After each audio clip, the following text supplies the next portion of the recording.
Evo, pripremit ćemo sendvič od čilija, ljute papričice i mladog luka. To je jako dobro ujutro za doručak.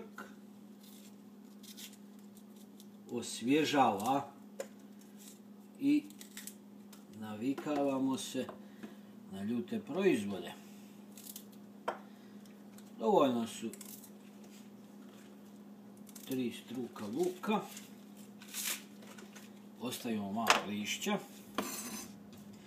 Papričicu isječemo što sitnije.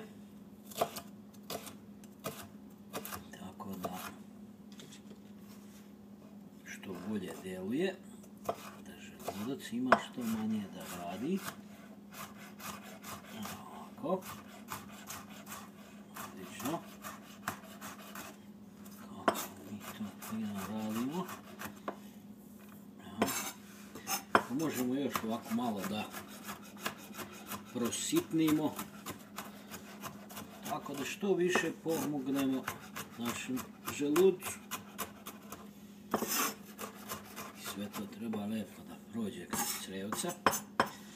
Zatim isječemo luk. Luk može malo krupnije. Fino. Pa to sve lijepo ovako malo izmešamo. Tako da nam sendvič bude što ukusniji. Wow, ovo će možda biti nešto super.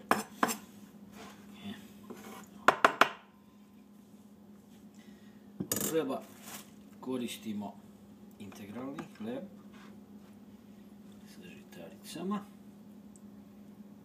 Stavimo lijepo po mogućnosti sve, a uvijek malo mora ostati viška negdje. Tako. Poklopimo sa drugim, malo pritisnemo, presječemo da nam bude lakše za uzeti. Malo učvrstimo čačkalicom.